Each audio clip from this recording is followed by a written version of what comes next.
میری بیوی نے میری بچی کو، ماں کی ممتا تھی، ماں کی محبت تھی، مائیں اس سے ناراض تھی جو مرد لوگ کرتے تھے اس معاشرے میں، چنانچہ میری بیوی نے میری بچی کو پالا پوسا، دودھ پلایا، بڑی کیا۔ ایک زمانہ ایسا آیا کہ میں تجارت کے سفر سے میں واپس آیا، میری بیوی نے میرے خوف سے اور میرے ڈر سے اس ننھی منی بچی کو پڑوسی میں دے دیا۔ تھوڑی دیر کے بعد میں اپنی بیوی کے پاس تھا، تھوڑی دیر کے بعد وہ بچی کسی کام سے پھر اپنی ماں کے پاس آئی، بچی کے اوپر میری نظر پڑی، میرا دل کھنچتا ہوا چلا گیا۔ ظاہر ہے یارو، خون تھا باپ کا، خون تھا، اور خون بولتا ہے، خون کھینچتا ہے، رشتے اور ناطے کھینچتے ہیں۔ اسی لیے کہا گیا ہے رحم کو مت کاٹو، صلہ رحمی کرو۔ رحم کو کاٹو گے اللہ تمہیں کاٹ دے گا۔ رب نے فرمایا کہ اے رحم تو مجھ سے مشتق ہے، مجھ سے ملی ہے، تیرا نام رحم ہے اور میں رحمان ہوں، تیرا نام رحم ہے اور میں رحمان ہوں۔ من قطعک اقطعہ، جو تجھے کاٹے گا میں اسے کاٹوں گا۔ من وصلک، جو تجھے جوڑے گا میں اسے جوڑوں گا۔ آج ذرا ذرا سی بات پر بھائیوں میں ناچاقی ہوتی ہے، بیویوں کی وجہ سے رشتے کاٹ لیتے ہو۔ خلیری رشتے، ددھیالی رشتے، ننھیالی رشتے، دولت آ گئی غریبوں کو بھول گئے، ہے نا؟ یہی تو ہوتا ہے، ذرا سا مال آیا غریبوں مسکینوں کو بھول گئے، رحم کاٹ دیا، تھوڑا سا کھیت باڑی کا جھگڑا ہوا، ختم رشتے ناتے۔ صلہ رحمی کرو، صلہ رحمی، ورنہ صلہ رحمی نہ کرنے والا اور اس رشتے کو کاٹنے والا رب کی رحمتوں سے دور ہو جاتا ہے۔ لیکن رسول اللہ صلی اللہ علیہ وسلم ارشاد فرماتے ہیں جو چاہتا ہے کہ اپنی عمر کو لمبی کرے وہ اپنے رشتوں کو جوڑے، وہ اپنے رشتوں کو جوڑے۔ جو چاہتا ہے کہ مال و دولت میں آگے بڑھے وہ اپنے رحم کو جوڑے۔ جو چاہتا ہے کہ مصائب سے دور رہے، مشکلات سے دور رہے، وہ اپنے ددھیالی، ننھیالی اور سسرالی رشتوں کو جوڑ کے رکھے۔ اور بعض لوگ کہتے ہیں ہم کیا کریں، لوگ ہمارے رشتہ دار ہیں، ہمارا بھائی ہے، ہمارا چچیرا بھائی ہے، ہمارا خالہ بھائی ہے، ہمارے سسرال والے ہیں، ننھیال اور ددھیال والے ہیں، ہم ان کے پاس جاتے ہیں، سلام کرتے ہیں، گلے ملتے ہیں، وہ ہم سے دور بھاگتے ہیں، وہ ہم سے سلام نہیں کرتے۔ یارو تو وہ کہتے ہیں پھر ہم ان سے کیسے ملیں، ہم ان سے کیسے، وہ ہمیں کاٹتے ہیں تو ہم انہیں کیوں نہ کاٹیں۔ یارو اگر وہ جوڑے اور آپ جوڑے تب کون سا کمال ہے؟ کمال تو اس وقت ہے جب وہ آپ کو کاٹے اور آپ اس کے پیچھے دوڑ کر کے اسے اپنے گلے لگانے کی کوشش کریں، وہ آپ اسے گفٹ دیں، آپ اسے ہدیہ دیں، اسے دعوت دیں، اسے بلائیں، اسے دعوت پر، شادی پر، بیاہ پر، سب کچھ پر بلائیں اور وہ آپ کو کاٹے، آپ اس سے معافی مانگیں۔ اللہ اکبر۔ مجھے امام مالک رحمت اللہ علیہ کی بات یاد آ رہی ہے کہ کوفہ کی سرزمین پر، نہیں عبداللہ ابن مسعود کی بات ہے وہ۔ عبداللہ ابن مسعود ایک دفعہ بات آئی ہے، وہ بات میں ابھی آ رہا ہوں وہاں پر، لیکن پہلے یہ بات میں پوری کر لوں۔ اتنی ساری بھیڑ اور اتنے سارے مجمع کے لوگ بیٹھے ہیں، نصیحت کی بات آئی ہے، یہاں نصیحت حاصل کرنے کے لیے بیٹھے ہو، یہاں نصیحت حاصل کرنے کے لیے بیٹھے ہو۔ یہ برائی بھی ہمارے معاشرے کے اندر موجود ہے۔ سنو، عبداللہ ابن مسعود کوفہ کے اندر پہنچے، لوگ جمع ہوئے، ہوگی آج حدیث رسول سنا جائے گا، جس طرح آج آپ اکٹھا ہوئے ہو الحمدللہ اللہ کے حبیب کی حدیثیں سننے، رب کا قرآن سننے کے لیے، اس طرح سے جوک در جوک مختلف ضلعوں سے، مختلف صوبوں سے، کوئی دلی سے، کوئی یو پی سے، کوئی راجستھان سے، کوئی کرناٹکا سے، کوئی جھارکھنڈ سے، ہاں یہ سب موجود ہے، مجھے پتا ہے، کوئی بامبے سے، کوئی یو پی سے، کوئی جھارکھنڈ سے، کوئی بہار سے، کوئی ویسٹ بنگال سے، سارے کے سارے لوگ یہاں جمع ہیں، اللہ کے فضل و کرم سے مائیں بہنیں سب جمع ہیں۔ یارو نیتیں صاف رکھو، نیتوں کو صاف رکھو، نیتوں کو صاف رکھو۔ اور یہ خوشخبری میں سنا رہا ہوں، اللہ کے حبیب نے فرمایا ہے جب مجلسیں ختم ہوتی ہیں اللہ کا پکارنے والا منادی پکار کے کہتا ہے ارجعوا الی بیوتکم، اے لوگو اپنے گھروں کی طرف پلٹ جاؤ، رب نے تمہارے گناہوں کو معاف فرما دیا ہے، جاؤ اللہ بخش دے گا انشاءاللہ تبارک تعالیٰ۔ سنو، عبداللہ ابن مسعود فرماتے ہیں سب لوگ جمع ہوئے اور کہا آج حدیث کا درس ہوگا۔ عبداللہ ابن مسعود نے کہا ہاں حدیث کا درس ہوگا۔ جب سارے لوگ جمع ہو گئے کہنے لگے آج حدیث کا درس نہیں ہوگا، کہنے لگے پھر، کہا کل حدیث کا درس ہوگا، کہنے لگے ٹھیک ہے، تھکے مادے ہیں۔ دوسرے دن سب جمع ہوئے، عبداللہ ابن مسعود نے کہا آج حدیث کا درس ہوگا لیکن ایک شرط، اور میں کہتا ہوں اگر یہ شرط میں یہاں لگاؤں تو شاید ہی یہاں کوئی موجود رہے۔ شرط کیا ہے؟ حاضرین مجلس نے پوچھا شرط کیا ہے؟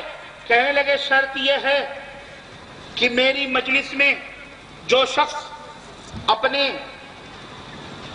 رحم کو کاٹنے والا موجود ہو وہ میری مجلس سے باہر جائے. رحم کو کاٹنے والا جو شخص میری مجلس میں موجود ہو، وہ ددھیالی رحم رشتہ ہو، ننہیالی رشتہ ہو یا سسرالی رشتہ ہو، کاٹنے والا اگر موجود ہو تو یہاں سے چلا جائے. اللہ! اب مجلس کے اوپر سناٹا چھایا. کون اٹھے؟ کون اپنی بے عزتی گوارا کرے؟ اللہ اکبر. کہنے لگے اٹھ جاؤ تب تو درس ہوگا، نہیں تو نہیں درس. اب اس کے اندر ایک نوجوان بیٹھا ہوا بیچارہ، اس نے عربوں کا مزاج ہے، وہ اتنی جلدی نہیں. اسلام نے بھی عزت و آبرو رکھنے کا حکم دیا بھائی.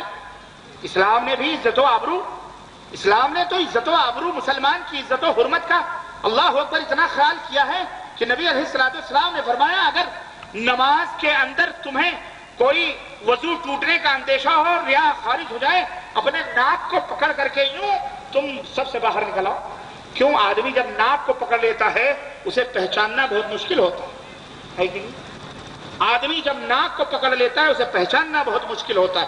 چنانچہ ناک کے اوپر رومال رکھ دیا تو کون پہچانے؟ عزت بچانے. اور ایک دفعہ عمر فاروق اعظم رضی اللہ تعالیٰ عنہ جماعت فرما رہے ہیں، جماعت کر رہے ہیں، نماز ختم ہوئی. عمر بن خطاب رضی اللہ تعالیٰ عنہ کو بو محسوس ہوئی، نماز کی حالت میں بو محسوس ہوئی. عمر بن خطاب نے کہا بھائی جس کی بھی ہوا خارج ہوئی ہو چل کر کے جا کر کے پھر سے نماز پڑھو، تمہاری نماز نہیں ہوئی، وضو ٹوٹ گیا. اب کوئی نہیں اٹھ رہا ہے، بے عزتی کی بات ہے، کون اٹھے گا؟ کوئی نہیں اٹھ رہا ہے. ایک مسلمان کھڑے ہوئے، انہوں نے کہا امیر المومنین شاید ہمارا وہ بھائی شرما رہا ہو، کیوں نہ ایسا کریں کہ ہم سارے کے سارے چل کر کے ہم سارے کے سارے وضو بنا کر کے آ جائیں اور ہم سارے کے سارے نماز پڑھیں تاکہ وہ بھی نماز پڑھ لے اور اس کی عزت باقی رہے. اللہ اکبر. یہ ہے عزتوں کا احترام. اور آپ ہیں کہ مسلمانوں ہی کے پجامے اور ان کی چادریں کھینچنے پہ لگے رہتے ہیں. ہم مسلمان ہیں، ایک دوسرے کی عزت کو اچھالتے ہیں، ایک دوسرے کو ذلیل کرنے پہ لگے ہوئے. اگر کسی کی بہو بیٹی بے پردہ نکل گئی پورے محلے میں شور کر دیا آپ نے، یا کسی کے گھر میں بیٹی جوان ہو گئی استغفر اللہ، تو ہمارے نوجوان اسی کے چکر لگانا شروع کر دیں. اس طرح سے ہم کسی کی عزت و حرمت کا خیال نہیں رکھتے. میرے عزیزوں یہ اسلام نہیں ہے، اسلام اس کا نام ہے. غرض کہنے کا مطلب یہ ہے کہ اب اس مجلس میں سے کون اٹھ کر کے جائے. اس نوجوان نے سوچا اگر میں نہ اٹھا تو یہ عبداللہ ابن مسعود کی آمد سے یہ پورا کوفہ محروم ہو جائے گا اور میری وجہ سے یہ سارے کے سارے خسارے میں ہو جائیں گے. چنانچہ اس نے اپنے منہ کا ڈانڈا باندھا، یوں اپنے منہ کا ڈانڈا باندھا، منہ کو چادر لگائی اور چپ چاپ مجلس سے نکل کر کے وہ باہر ہو گیا. اور باہر نکل کر وہ سیدھا اپنے خالہ کے گھر گیا اور خالہ کے گھر پہ جا کے اس نے کہا دروازہ کھٹکھٹایا. چنانچہ خالہ نے اپنے بھانجے کو دیکھا، تعجب کیا اس نے جس سے برسوں سے رشتے کٹے ہوئے. وہ شخص دروازے پہ سیدھا گھر کے اندر گیا اور ہاتھ جوڑ کر کے معافی مانگنا شروع کی کہ خالہ مجھے معاف کر دو، ہم یہ رشتہ جوڑنے کے لیے آئے ہیں، ہم سے غلطی ہوئی اور ہمیں معاف کر دو. خالہ نے، بہرحال خالہ ماں کے برابر ہوتی ہے، ماں کی بہن ہوتی ہے، اس کے سینے میں بھی ممتا ہوتی ہے. چنانچہ اس خالہ نے اپنے گلے سے لگایا، کہا بیٹے میں نے دل سے تجھے معاف کیا، کوئی بات نہیں اور کوئی بات نہیں، اور چل ہم سب ایک ہو گئے. لیکن یہ تو بتا کہ آج تجھے کیا ہو گیا، تو چلا آیا میرے گھر. اس نے کہا اصل میں کوفہ کی جامع مسجد میں ایک اجتماع ہے، عبداللہ ابن مسعود آئے ہیں حدیث پاک سنانے کے لیے. انہوں نے یہ شرط لگائی کہ جو رحم کا کاٹنے والا میری مجلس میں بیٹھا ہو وہ چلا جائے تب تو میں حدیث سناؤں گا، ورنہ میں حدیث نہیں سناؤں گا، اس لیے میں چلا آیا. خالہ نے کہا ٹھیک ہے، بڑی اچھی بات انہوں نے کہی، لیکن بیٹے جا کے ان سے پوچھیو، میری طرف سے ان سے پوچھیو کہ آخر حدیث سنانے سے اور مجلس میں رحم کے کاٹنے والے کے بیٹھنے سے ان دونوں سے کیا رشتہ اور تعلق ہے؟ آخر اس کو انہوں نے اس سے کیوں جوڑا؟ وہ حدیث سنا دیتے، تقریر کر دیتے اور بات ختم ہو جاتی، چلے جاتے. اس سے رحم کے کاٹنے اور اس سے کیا تعلق ہے؟ تب یہ جا کر کے ان سے ضرور پوچھنا.